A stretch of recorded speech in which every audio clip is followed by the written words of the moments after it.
I guess we're gonna do it. The trial. Charles the First. Glad you're here with me.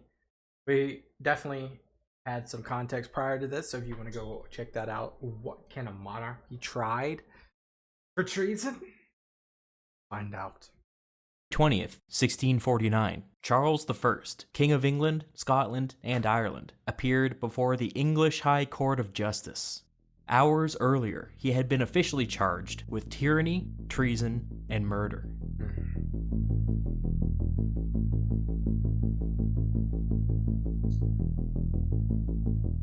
Oliver Cromwell watched from a window as the king approached the Palace of Westminster under armed guard. According to people in the room, when Cromwell saw the king, he went white as a wall. He then went over to Lord President John Bradshaw, the guy who would be running the trial, and Stop it. Puppy dog. urgently whispered something in his ear. After a minute, Cromwell rose and addressed the larger group. "My masters, he has come, he has come. I desire you to let us resolve here what answer we shall give to the king when he comes before us. For the first question he will ask us will be, by what authority and commission do we try him?" Yeah. Under what authority did they put the king on trial? Brand new. The true answer was that it all came from the House of Commons, who had unilaterally and illegally declared its own supremacy. In other words, their legal authority was thin. Everybody knew this. And of course, context, the House of Lords did not ratify this committee, ratify the House of Commons to do this. For a time, the room was filled with an embarrassed silence. What on earth would they say to the king? One of the commissioners named Martin spoke up. "In the name of the Commons, and Parliament assembled, and all the good people of England." It was a weak answer, but at least it was an answer. They'd go with that. Trial begins. The full High Court of Justice entered Westminster Hall, where they awaited the king. Lord President Bradshaw took center stage. He feared assassination, and so he wore on his head a giant bulletproof hat. That's kind of funny. It's not funny in the context that he might be assassinated, but it's kind of funny that he got a bulletproof hat. So a helmet? Even his allies thought he looked ridiculous. King Charles entered the hall and took his place before the tribunal. Before the trial began, a complete list of the members of the tribunal was entered onto the record. Several seats were empty. When Lord Fairfax's name was called, the commander-in-chief of the Parliamentarian Army, a voice rang out from the gallery. "He has more wit than to be here." It was the Lady Fairfax, his wife. That's kind of funny. Wild. Why is she This there? outburst was cause for concern within the tribunal, most of whom had served under Lord Fairfax during the Civil War. Was he trying to send them a message, or was the Lady Fairfax speaking for herself? Unclear. Either way, nobody dared to remove the commander-in-chief's wife. After an awkward silence, Lord President Bradshaw moved things along. He opened up proceedings with a long speech about how this court was acting on behalf of God, justice, the House of Commons, the people, blah blah blah. He then instructed the Solicitor General John Cook, the lead prosecutor, to begin reading the charges against the king. Charles had something else in mind. When John Cook began reading, the king lightly tapped him with his cane and indicated that he would like to speak. Dang. He's got some audacity, I will say that. He thinks he's still in charge. Cook ignored him and went back to reading the charges. The king was baffled by this and tapped him even harder, causing the silver hilt on his cane to fall off and hit the ground with a loud bang. Whoa. This would have sounded like a musket shot, and it scared the living hell out of everybody. The entire room looked at the king as he bent down to retrieve his little ornament. The fact that nobody moved to help him was significant. Not his last humiliation of the day. This is probably one of the first versions of cringe like you're cringing watching this old man try to assert his power amongst a country that has changed and progressed decades past their time while he stays in his divine right. Solicitor General John Cook went back to reading the charges, which concluded by condemning the king as a tyrant, traitor, murderer, and a public and implacable enemy of the Commonwealth of That's England. new. So that's the thesis. Tyrant, traitor, murderer, enemy of the Commonwealth. Commonwealth. Okay. At this, Charles let out a quick burst of laughter. A traitor? A traitor against what? Himself? These charges made no sense. Are they gonna say of the people? Like a traitor, you're being a traitor of the people since the people hold the power? Or are they gonna enact like you're a traitor of the country and use those words first time? President Bradshaw asked the king how he pled. Was he guilty or did he maintain his innocence? The king responded, "There are many unlawful authorities in this world, thieves and robbers by the highway, but I would know by what lawful authority I was brought here." This is exactly what Cromwell had feared. It was a simple question, but it contained within it a sharp argument. First, and most importantly, before English law, a king could not be charged with a crime, for any reason, before any court. Everybody in the room knew this. The king wanted the tribunal to explain themselves. Second, even if a king could be charged with a crime, the legislation establishing the tribunal had been rejected by the House of Lords. So they're already acting independent from the establishment. So, under what authority was the king on trial today? It was a legitimate question. This got under Bradshaw's skin. His role as Lord President was not being shown the proper respect. He answered in a burst of anger. "In the name of the people of England, of which you were elected king." Oh! Elected? Wait a second. Did he say elected? Now that's interesting. Okay, can we not? Okay, hold on, people.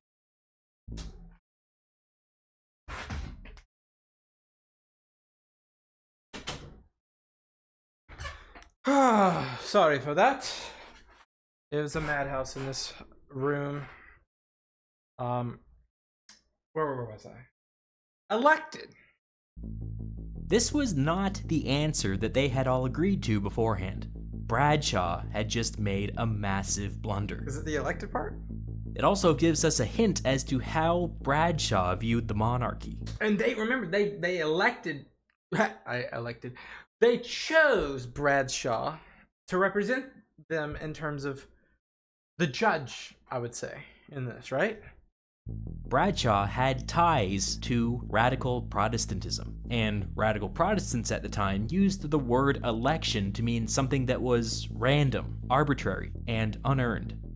Bradshaw was a Republican, and that's how he secretly viewed the monarchy: random, arbitrary, and unearned. The king pounced at this slip of the tongue. He explained to the court that England had been a hereditary monarchy for 1,000 years, and very true. Although not always perfect, I would say, in the line of succession, still a succession it was. That he, as the heir to that tradition, stood, quote, "more for the liberties of my people than any of my pretended judges. Therefore, show me by what authority I am seated here, and I will answer it." Charles could smell blood in the water. He knew that there was no precedent for what the High Court of Justice was doing here today. Clearly, they were just making it up as they went along. Bradshaw again asked the king to enter his plea. Oh, he don't even care. The king countered by asking on what legal authority he was brought here today. This went back and forth for quite a while, with Bradshaw becoming angrier and louder and more unhinged. Eventually, Charles said to Bradshaw, "You have shown no lawful authority to satisfy any reasonable man." Bradshaw shot back, "That is your apprehension. We are satisfied, who are your judges." Charles replied, "'Tis not my apprehension, nor yours either, that ought to decide it." Lord President Bradshaw was extremely frustrated. He adjourned proceedings for the day. They would try again tomorrow. Charles won that round, even though we all know what happens. Now, I don't really know what happens before we know what happens, but this is interesting. It's a hereditary monarch given, even though, like I said, it is a sloppy one. The hereditary monarch. There is no election, so there is maybe the slip of the tongue, but besides that, what authority do you guys do have? That is a very valid point. So they're going to have to, but the thing is, it's a blockade. There is no way they would ever be granted authority if the person they are trying has said to grant them the authority to which they can then prosecute said person granting said authority. That makes sense. Day 2. As Charles was being escorted out of Westminster We're not at day 2 yet, sorry. Hall, people began to chant, "God save the king!" The soldiers in the courtroom tried to drown this out by shouting over top of them, "Justice!" It was pandemonium. In her book, The English Civil War, A People's History, historian Diane Purkis provides a really good summary of the first day of the trial. She describes Charles's strategy as, quote, "both intelligent and stupid." He was displaying bright legal maneuvering, but his recalcitrance was also... What the heck does recalcitrance mean? See, when you guys throw these words out there, by you guys, I mean Historia Civilis, and by Historia Civilis, I mean Diane Purkis. I cannot. Usually I'll just let a word go by, but when a word is the premise, stubborn. Stubborn is what it means. Why don't you just say stubborn? So a tactically dim way of getting everybody's goat. She's right. Charles was running circles around Bradshaw, but he was needlessly antagonizing him in the process. So far, the whole thing was a mess. Day 2. On the second day of the trial, Lord President Bradshaw sought to take back the initiative and make sure that everybody recognized the High Court of Justice as a legitimate court of law. He began the day with another lengthy opening statement. He talked about the strong legal authority on display here today, and at the end, he asked Solicitor General John Cook to, once more, read the charges. When he was finished, Bradshaw again asked the king for his plea. The king calmly asked the High Court of Justice to show him upon what legal authority this trial I knew that was coming. was being held. Already they were back in this cul-de-sac. The king had clearly been working on his argument overnight, and he said to Bradshaw, "This is not my case alone. It is the freedom and liberty of the people of England, and do you pretend what you will. I stand more for their liberties. For if power without law may make laws, may alter the fundamental laws of the kingdom, I do not know what subject he is in England that can be sure of his life, or anything he calls his own." Basically saying, if they can come after me, they can come after you. The king was trying to pull a switcheroo. The High Court of Justice had claimed to be acting on behalf of the people of England, but now Charles was trying to position himself as the true champion of liberty. He was arguing that if the aristocracy could ignore the rule of law... Now, honestly, we're going to take a second and say both of these entities are wrong in some sense. In this case, Charles is not wrong. I said it. He's not wrong. Now, the atrocities he did prior by letting a foreign power, well, technically not foreign in the sense of Britain and Scotland as well. So it depends on the perspective you see it from. from the perspective of the English people and the English Parliament, etc., they see this as treason, having an army invade, as well as, being a traitor and a murderer and all that sense. But in Charles' defense, this High Court of Justice is quite illegal and operating with no authority deemed by law that can be pointed to. They are operating under military control. They have armed guards. They have titles for the House of Commons. For this, for this, for this. But there is no real... The power lies in the military. That's it. And that's what's going to sway this, I guarantee you. And come after the king himself. Nobody in England was safe. That's it. This must have been laughable to those who remembered being thrown in prison for refusing to loan the king money, but here we are. Charles had skillfully maneuvered Bradshaw into a corner. Bradshaw interjected. "Sir, I must interrupt you. Sir, it seems you are entering on arguments and disputes about the authority of the court before which you are convented as prisoner. You may not do it."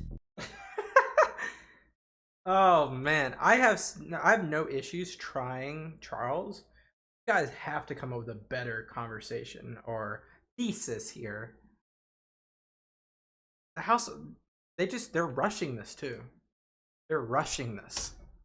Bradshaw was trying to say that questioning the legitimacy of the court was against the rules. Kinda weak, if you ask me. Yeah. The king continued to speak, something about law and reason.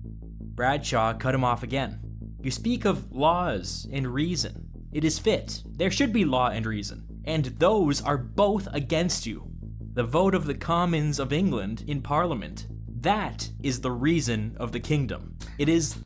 He messed up again. He said the Commons of England in Parliament.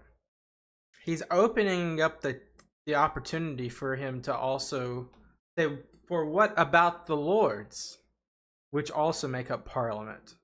The Commons of England is the people, but the Lords of England are also part of Parliament.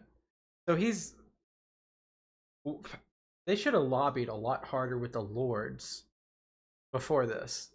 They're obviously going to get their way at the end of the day, but it's going to make themselves look so much better if they lobbied with the Lords to back this. Of England in Parliament. That is the reason of the kingdom. It is the law of the kingdom. Kingdom. This last bit, about the Commons being the law of the kingdom, was incorrect. Yeah. Under normal circumstances, the House of Lords and the monarch had to sign off on any new laws. The fact that the House of Commons had illegally declared its own supremacy was actually the central issue here, and reminding everybody of this actually kinda worked in the king's favor. It's puzzling why Bradshaw would go down this road. That's the second time he's done something so idiotic, I would say, or naive. I don't know the words, but he's stepping on glass here with these arguments. The election shows a poor understanding to whom you are trying. That comment. And then this reveals just how broken your case is, because you are openly showing that we are supreme to the system for which we have spawned. The king tried to interject, but Bradshaw cut him off again. Oh. "Sir, you are not to dispute our authority. You are told it again by the court."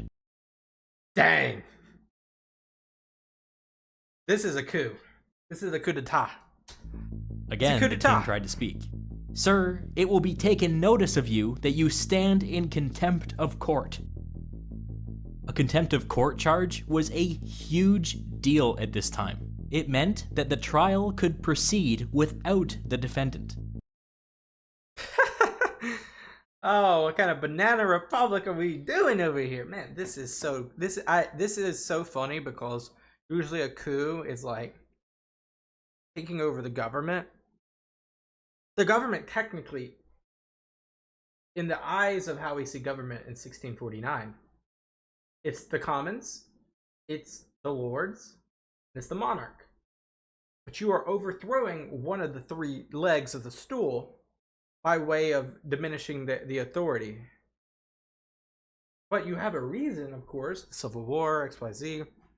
But there's not majority due process or due process by any sense here. This is such a coup d'etat. The king replied to the Lord President, "I do not know how a king can be a delinquent." Continuing later, he said, "To demur against any proceedings is legal. I do demand that." The king was challenging the contempt charge on multiple fronts. He was saying, first, that a king cannot be held in contempt, and second, even if he could, simply asking, "Why am I here?" is perfectly legal. So far, they had not really answered that question. Take a step back. The rules don't matter. This is a coup. The rules only matter to the controller. The controller writes the rules. Let's pause here for a moment. The king was behaving as if refusing to enter a plea was some kind of immovable force. This wasn't exactly true. English law had a provision for situations like this. If a defendant refused to enter a plea, the law at the time empowered the court to take the defendant outside and torture them until they changed their mind. Who's gonna flog a king? Now that itself seems to be a high crime if he's still in the position of king, if we're still not changing the rules. So that is not an option. So then what is the option? Getting him to be in contempt? For real. King Charles was making a bet here. He was betting that the High Court of Justice wouldn't dare torture the King of England. He was right. They wouldn't dare. Bradshaw and company believed, rightly in my opinion, that any mistreatment of the king would cause public opinion to swing in his favor. It might even set off a royalist uprising. Way too risky. Bradshaw tried a new argument. He told the king that they had put one of his predecessors on trial before, and that had been entirely legitimate. Who was that? Predecessor?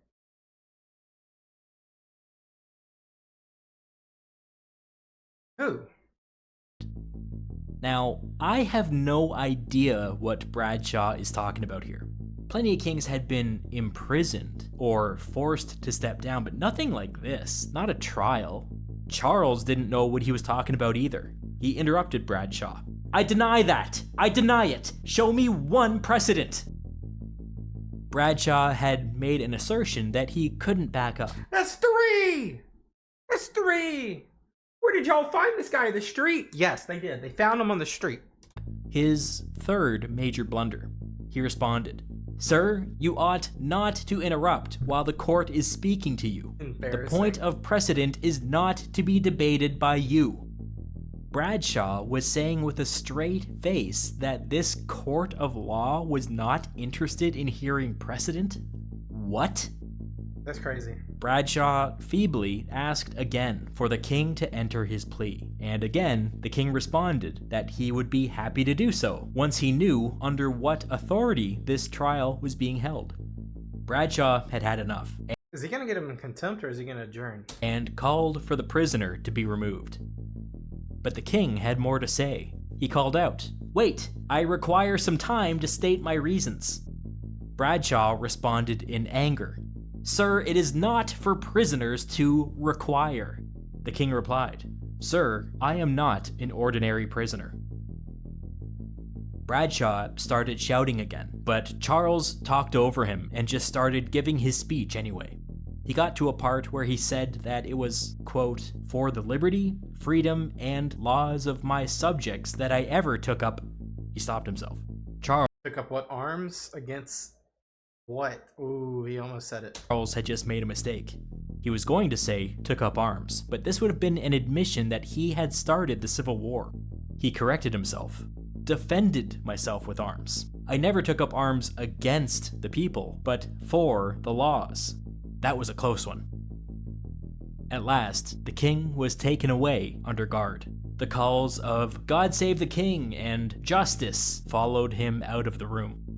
In the commotion, one of the members of the tribunal, a cobbler named John Hewson, pushed through the crowd and spat in the king's face. Charles calmly wiped his face clean, telling the cobbler, "Well, sir, God hath justice in store for you and me." Finally, Was that cobbler not taken away for assault? day 2 of the trial was over. It was a disaster. What kind of banana republic for the last time are you guys running over there in 1649?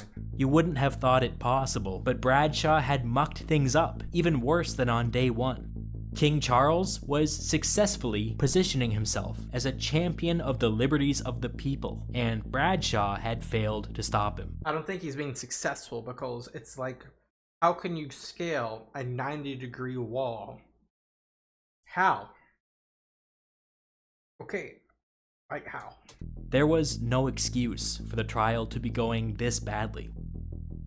That evening, Oliver Cromwell and some others met with Bradshaw and urged him to change tactics.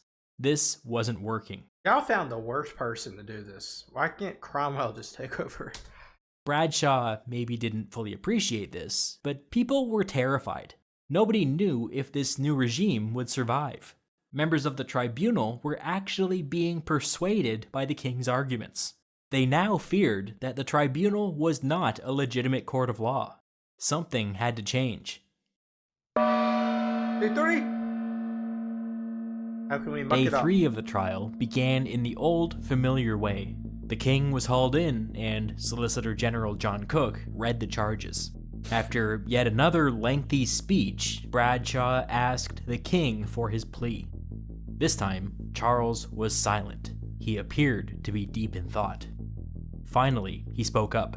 "When I was here yesterday, I did desire and begin to speak for the liberties of the people of England. I was interrupted. I desire to know yet whether I may speak freely or not." This was different. Bradshaw was caught off guard. He stumblingly told the king that he could not enter into a discourse at this time, and that first he must answer the charge laid before him. The king was well prepared. He raised his voice so everybody in the room could hear. "For the charge, I value it not a rush. It is the liberties of the people of England I stand for."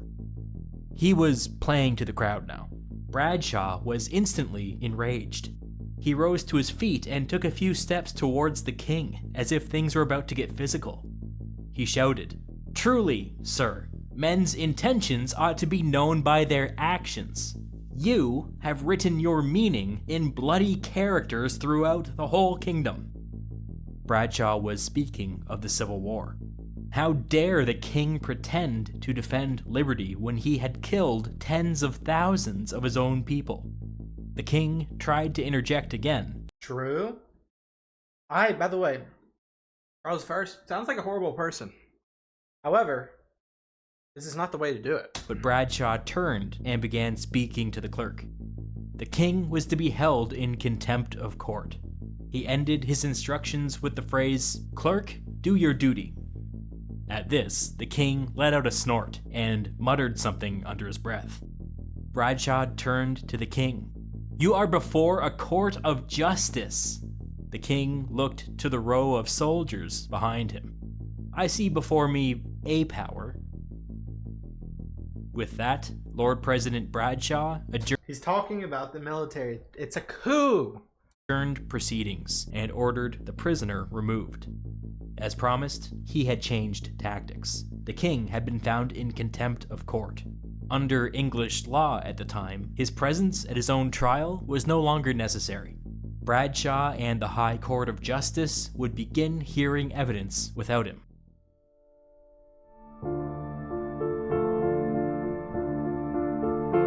Now what? The Solicitor General, John Cook, was distraught over how the trial was going so far. He had always hoped and expected that the king would plead guilty. After this, he had assumed that the tribunal would be merciful and restore either him or his son to the throne. Instead, the king had just been found in contempt of court. It was finally dawning on Cook that this was not going to end well. As he walked home that evening, Cook's mind was full of dark thoughts. A former pupil spotted him across the street and ran over to pick his brain. What's going to happen? What should we expect from the trial? Cook answered, full of bitterness and regret. The king must die, and the monarchy must die with him. Jeez.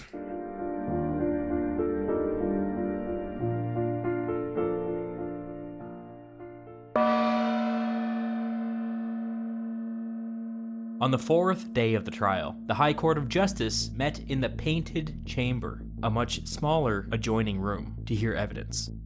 The Solicitor General, John Cook, had charged the king with being a tyrant, a traitor, and a murderer. These would be tough charges to prove against the head of state. So he's just gonna sing to the choir, though, at this point. But fortunately, the king would not be present to advocate in his own defense.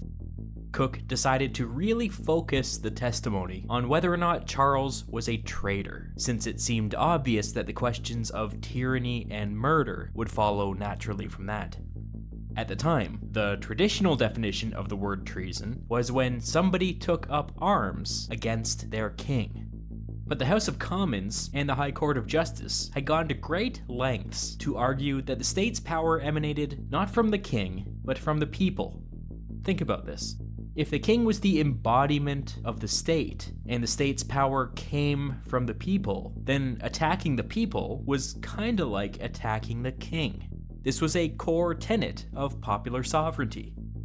Taking this to its logical conclusion, Solicitor General John Cook believed that all they had to do was prove that the king had taken up arms against his own people. Interesting thesis. However, still flawed because it was a hereditary monarch that was not elected, and the people have nothing to do with the king, as they are the subjects of the king at this time. So, without ratification by the House of Lords, this entire thing is null. The only way this could ever work and it'll ever be looking like a legal non-coup d'etat assembly is if the House of Lords were to ratify this assembly. He maybe even join part of the assembly. But besides that, it's a minority government taking the majority role. Pretty simple. Cook began bringing forward a steady stream of witnesses to testify against the king. 35. The next day, the High Court of Justice continued hearing from witnesses in the Painted Chamber. Again, the king was not present. In the end, 33 people provided testimony. Each told the tribunal that over the course of the Civil War, the king had personally ordered deadly attacks against the English people. That was it. In the end, the case was actually quite simple. Solicitor General John Cook believed that since the English people were sovereign, this was enough to prove treason and tyranny, and since these orders had resulted in tens of thousands of deaths, it was also enough to prove murder.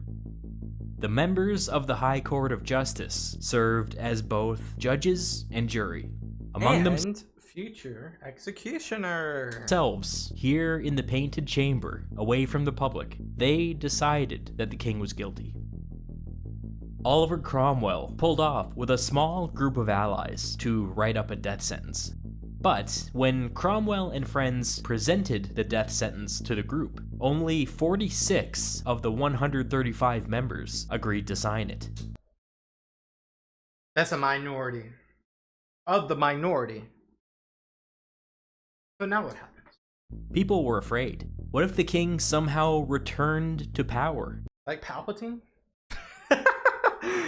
If you know, you know. Anybody who signed this document would be guilty of treason and put to death. Cromwell and his allies stayed late into the evening, making threats, making promises, anything they could think of. What does this sound like? This sounds like the French Revolution. Citizens, you are abolished. that what we're doing here? In the end, they went from 46 names to 59 names. 59 was still far short of an absolute majority, but the legislation establishing the tribunal had been careful to say that they didn't actually need an absolute majority. What the hell? What do you guys mean? There is no such thing as an absolute majority or a majority. If it's a binary decision, it's either one or the other. Right? Some have argued, and I'm inclined to believe this, that 59 was an important benchmark because it represented a majority of those who had actually shown up to the trial. Okay. Olive branch, sure. This would be enough to satisfy the public. On the sixth day, the High Court of Justice met back in the original hall in Westminster. Oh, they're gonna bring him in? Today, the king was invited back to his own trial. When Charles entered the room, the soldiers met him with cries of "Justice" and "Execution." The day's proceedings began, as usual, with a long speech from Lord President Bradshaw. The king cut in and asked if he could speak. Bradshaw replied, "You may answer in your time. Hear the court first." The king pressed on. "It is only a word, a sudden judgment." Bradshaw cut the king off, telling him that he must hear the court first. Bradshaw continued to speak, saying, in part, that the king was charged with, quote, treason and other high crimes exhibited against him by the people of England. A woman's voice rang out from the gallery. "It is a lie, not a quarter of them." Another woman joined in. "Oliver Cromwell is a traitor." It was the Lady Fairfax again, but this time she had a friend with her. They were both wearing disguises. Orders were given, and soldiers pointed their muskets at the crowd. What? The room fell into chaos. The two women escaped in the confusion. There must have been more of a mob feel to it versus that. Can I just say that wearing a disguise to a trial and then calling one of the judges a traitor is just so awesome? When order was restored, Bradshaw resumed his speech. He said that the tribunal had already agreed upon a sentence, which would be read momentarily, but if the king would like to make a speech in his own defense, now would be the time. Bradshaw was laying a clever trap. The phrase, "in his own defense," was key. If the king laid out a formal legal defense now, it would be an implicit acknowledgement of the legitimacy of the court. But Charles didn't fall into the trap. He said that he worried not for his own life, but rather for his conscience, for his honor, and for the peace of the kingdom. If you read between the lines, this was a threat. Charles continued. He had an offer, a compromise. He would agree, here and now, to a formal trial before Parliament. He had never recognized the legitimacy of the High Court of Justice, but they could all recognize the legitimacy of Parliament. There, the king would willingly subject himself to a fair public trial. Not a bad response. Even though doesn't matter, because as he said prior, we've already reached a conclusion. The members of the tribunal had not anticipated this. The king was finally negotiating. Nobody wanted another civil war. The offer was tempting. But it was a trick. When the king said Parliament, he meant both houses of Parliament. There is no trick. This is common now. What? There is no trick? This isn't a trick. This isn't a trick. It's just him knowing what Parliament is and him saying fair trial. That's not a trick. It's just, this is common sense. Like, Parliament means A and B, not A without B. Duh. The House of Commons remained sharply divided over the king's trial. The original vote to establish the tribunal had only been 26 to 20, quite narrow. On top of this, the House of Lords had always been against it. If there was a trial before the House of Commons and the House of Lords, the chances were pretty good that the king would be found innocent. This was a really clever gambit. It had the appearance of fairness, which was persuasive to those who were on the fence. It is fair given the system that it's founded upon, but I'm saying they rushed this for... They did not rush this to meet their aim, but they rushed it to meet a legitimacy. One member of the tribunal, John Downes, spoke up. He had been one of the very last people to sign the king's death warrant, one of the people that Cromwell had threatened late last night. Now, he spoke in favor of the king's request. This is wild because Homeboy has already said, the judge has already said that they have concluded their evidence and they've concluded they've already had the death sentence written up. So like, how do you go backwards? I feel like this is more or less just a PR thing for this guy. There is no, I want to say this guy, John Downes, because there is no backing out of this now.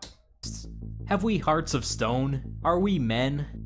The people around Have we no decency? him told him to be quiet, one whispering that he was putting his own life in danger. Yeah, kind of. Downes raised his voice. If I would die for it, I must do it.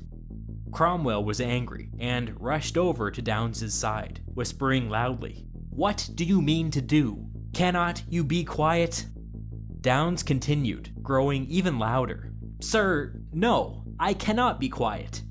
Downes jumped to his feet and continued shouting. Cromwell gave Bradshaw a signal, and the Lord President adjourned the trial. Members of the tribunal retreated to an anteroom.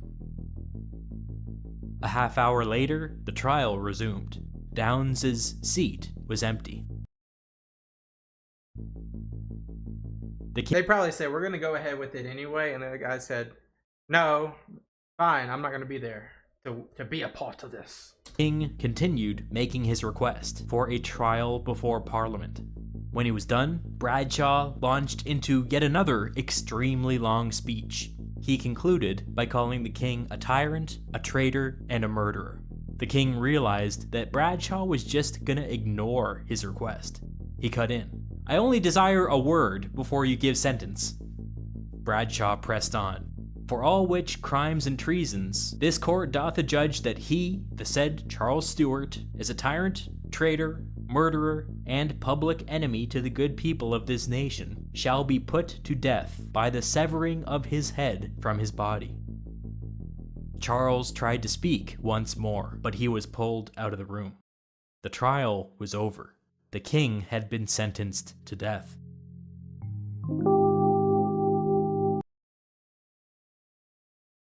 I'll save it to the end. I'll talk at the end. At the time of the trial of Charles I, there was a tradition in England that went back at least 100 years that went a little something like this. When the Crown and Parliament could not agree, the monarchy was tightly constrained by the law. But when the Crown and Parliament agreed, the English monarchy was among the most powerful institutions on earth. Part of this was propaganda, but it contained within it the seeds of popular sovereignty. Charles I had never agreed with this philosophy. He believed that relying on popular support diminished the powers of the crown. As a consequence, he had ruled as an authoritarian. Yeah. But after 11 years under an authoritarian king, the people of England rose up and declared that sovereignty lay not with the crown, but with the people. Quite literally a revolutionary idea at the time. It was a revolution.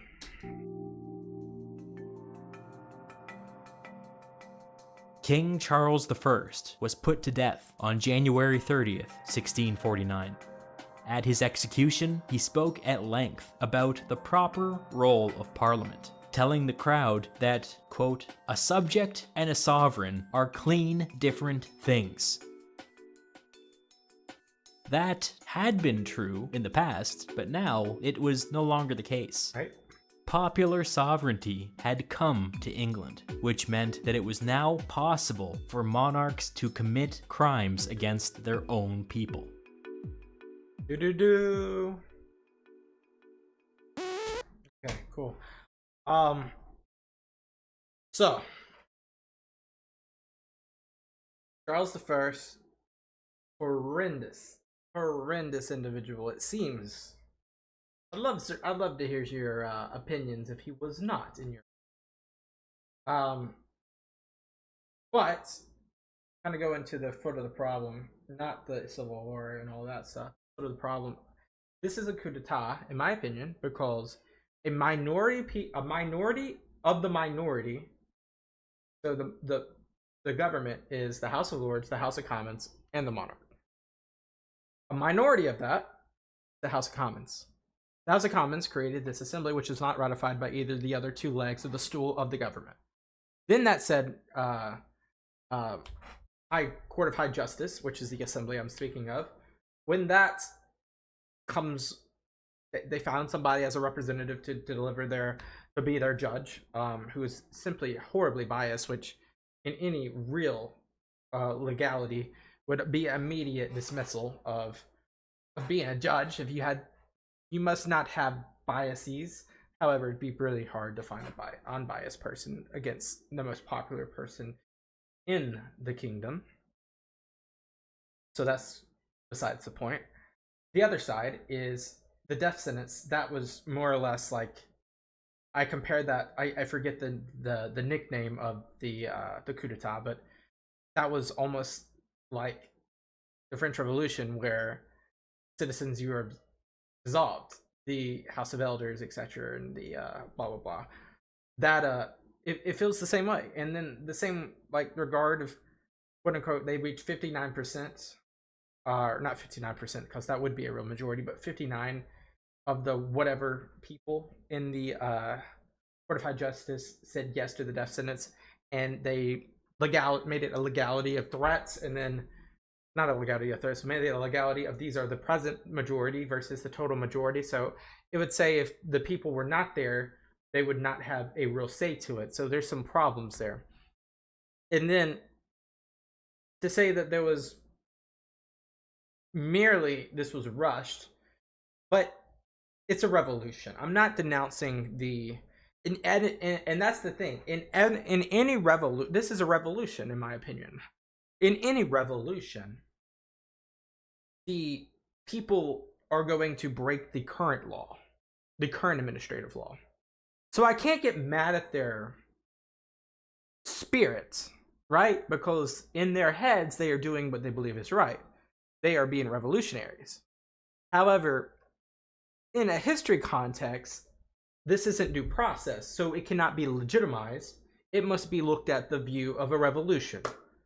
So I think that, and I want, if you watched all the way to this point, before I said all this, or prior to me saying all this, you might think that I'm off my rocker saying that, oh, this is just horrendous, blah, blah, blah. But no, it's not horrendous. I just think the due process, they rushed it. They were very, very much scared of a civil war. They were scared of this, but maybe they had to rush it. I'm not sure. I'm sitting here in the 21st century with a lot of due process and checks and balances and hundreds of years of organizational government and technology and communications that allows for things to be so back and forth versus quick and words that are escaping me. But as we know, ebbs and flows. Ebbs and flows. You go up, you go down. Charles I, it's a down moment for the monarchy. But as we know, Cromwell and son, they have a little bit of fun, and then it goes back to the monarchy and stays that way for a long time, and then continuous. It becomes more and more like a seat or a position that is more ceremonial versus like like a real king, or no absolute monarchy. The last absolute monarch was probably Henry VIII, which was 100 plus 150 plus years, or 140 plus years from this moment back. So there's a lot of interesting stuff here. I love English history just because a lot of my hereditary is from there, and it kind of sources England source as probably one of the most progressive places ever, as its journey through 1066 to 2025. And I know England was before 1066 too. I'm just saying that's a good starting point. That's pretty much all I have to say. Thank you guys so much for watching. Please give me more context below. I love just adding in your color to my tapestry of information that I've derived from all these videos. So until next time, peace out. I'll see you guys. Bye bye.